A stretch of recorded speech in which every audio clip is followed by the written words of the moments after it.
Breaking news, bagong attack helicopter ng Pilipinas, dumating na. Naku China, gulat na gulat sa nangyari. Samantala, mga mangingisdang Pilipino sa West Philippine Sea, nangangamba sa bagong batas umano na ipinatupad ng China. Ito ang atin tututukan ngayong araw na ito. Saglit lang ito mga kababayan, kaya humanap na ng pwesto. Tara na, umpisahan na natin ito.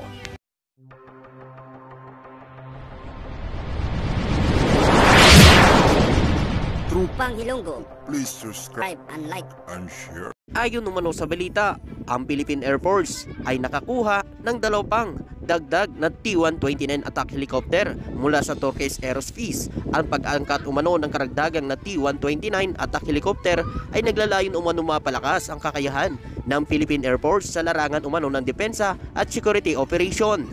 At ayon pa dito, ang T-129 attack ay isang twin-engine multi-role attack helicopter na nakilala umano sa kanyang kakayahan sa close air support at multi-purpose mission. Ito ay kilala rin sa kanyang firepower, avionics at survivability factors na nagbibigay lakas sa air defense capabilities ng isang bansa. At ayon pa dito, sa pamamagitan umano ng pag-angkat ng karagdagan na T-129 attack helicopter ay inaasahan umano mapalakas ang kakayahan ng Philippine Air Force sa pagtugon umano sa mga security challenge sa pagpapalakas umano ng kanilang air defense capability sa rehiyon. At ayon pa nga umano sa nakalat nating impormasyon, ang T-129 attack helicopter ay may kakayahan din umano sa araw at gabi na mission capability, target tracking, target lock on fire, unforget capability at iba pang advanced avionics features sa nagbibigay umano lakas sa air combat capabilities. At ayon pa dito, inaasahan din na magbibigay umano ng bahagi ng 15th Strike Wing ng Philippine Air Force at gagamitin para sa close air support, armed surveillance at reconnaissance mission. Ayon pa nga umano sa nakalat nating impormasyon,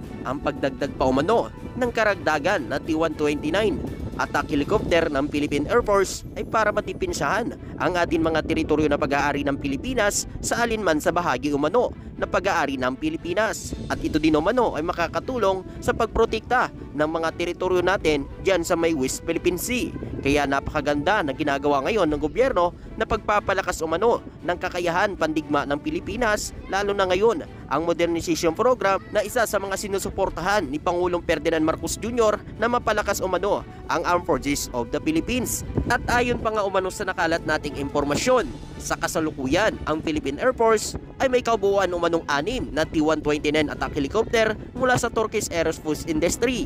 Ang pagkakaroon umano ng 6 na T-129 attack helicopter ay nagbibigay umano sa Philippine Air Force ng dagdag na kakayahan sa air defense at security operation. At ayon pa nga umano rito, ang pagkakaroon umano ng 6 na T-129 attack helicopter na inaasahan mapalakas ang Philippine Air Force sa kanilang kakayahan sa pagtugon sa mga security challenge sa pagpapalakas ng kanilang air defense capabilities sa rehiyon. At ayon pa nga umano sa nakalat nating impormasyon, layunin umano ng Philippine Air Force sa pagdagdag umano ng 2 pang T-129 attack helicopter ay upang mapalakas ang kanilang air defense capabilities at security operation sa pamamagitan umano ng pagkakaroon ng karagdagan attack helicopter. Ang Philippine Air Force ay naglalayon matugunan ang mga security challenge sa bansa at magpalakas ng kanilang kakayahan sa pagtugon umano sa mga maritime threat at territorial defense.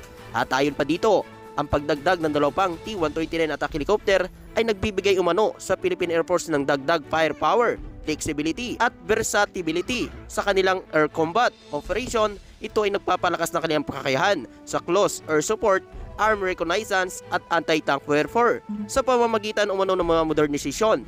Kanilang airplate, ang pagtanggap umano ng 2 advanced aircraft tulad ng T-129 attack ng Philippine Air Force ay nagpapakita ng kanilang commitment sa pagpapalakas ng kanilang air defense capabilities at pagiging handa sa anumang security challenge na kanilang kinakaharap. At ayon pa nga rito, ang pagdagdag ng 2 pang T-129 attack helicopter ay isang bahagi ng strategic plan ng Philippine Air Force upang mapalakas ang kanilang kakayahan sa air combat at maprotektahan ang seguridad at soberanya ng bansa laban sa anumang mapanganib sa rehiyon. Makakatulong din umano ito na ipagtanggol ang ating mga teritoryo na pilit umano inaangkin ng China, ang ating mga teritoryo dyan sa may West Philippine Sea. At ayon pa nga sa nakalat nating impormasyon, ang T-129 attack helicopter ay maaaring makatulong umano sa pagtatanggol sa West Philippine Sea dahil sa kanilang kakayahan sa air combat, maritime operation at ang mga pag-atake At ang mga attack helicopter tulad ng T-129 attack ay mahalaga umano sa bahagi ng air defense capabilities ng isang bansa at maaring magamit sa iba't ibang uri ng misyon sa maritime security. At ayon pa dito, ang T-129 attack at iba pang mga attack helicopter ay maaring maging mahalagang asset sa pagtatanggol sa West Philippine Sea sa pamamagitan ng ng kanilang kakayahan sa air combat surveillance at anti-surface warfare operation. At ito mga kababayan, napakalaking tulong ito para sa ating bansa para maprotektahan ang ating mga teritoryo, lalo na ang bansang Pilipinas sa sinumang mga dayuhan na magtangka na sakupin ang ating bansa. Ikaw kababayan, ano ang masasabi mo at makukomento mo dito? At sa iba pang mga balita, ayon sa balita, ang mga mangingisdang Pilipino ay nagpahayag ng takot sa banta ng China na ikulong ang itinuturing nitong habang ang mga dayuhan ay tumatawid sa kanilang sinasakop na lugar na hanggang 60 araw. Hiniling ni Damasco sa mga opisyal ng Department of Foreign Affairs ng Philippine Coast Guard at Western Command ng militar na dumalo sa susunod na regular na session sa Konseho para mabigyan linaw ang mga regulasyon ng Konseho ng China. Tayon pa nga sa nakalat nating impormasyon sa pagtukoy ng panuntunan ng China sa West Philippine Sea. Ito ay may kaugnayan sa kanilang unilateral at aggressive action sa nasabing riyon. Ang China ay nagpakita ng pangangalakal at military expansionism sa South China Sea kabilang ang West Philippine Sea na kung saan sila ay nangangakong pagmamay-ari ng malaking bahagi ng naturang karagatan na labag sa international na law, karapatan ng iba't ibang bansa kabilang na ang Pilipinas.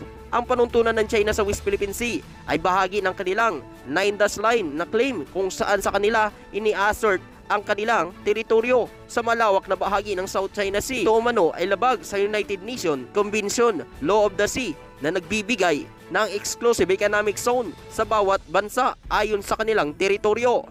Dahil dito, ang Pilipinas at iba pang mga bansa sa riyon ay patuloy na nagpapayag ng protesta at pagtutol sa pang-aagresibong kilos ng China sa West Philippine Sea. Ang mga panuntunan ng China ay naglalayong kontrolin ang nasabing riyon ay patuloy na sinusuri at binibigyan ng pansin ng internasyonal na committee upang mapanatili ang peace, security at freedom of navigation sa South China Sea. At ayon pa sa nakalat nating impormasyon, ang bagong batas na sinasabi ng bansang China, ito daw ay isa na naman sa mga strategy ng China para umayaw na ang bansang Pilipinas at ibigay na lang ang teritoryo na inaangkin ng China. Subalit si Pangulong Ferdinand Marcos Jr. at may paninindigan at hindi ibibigay kahit isang pulgada na teritoryo na pag-aari ng Pilipinas. Sabi talaga ito ang China mga kababayan, napakagahaman talaga sa mga teritoryo ng mga kalapit nitong bansa.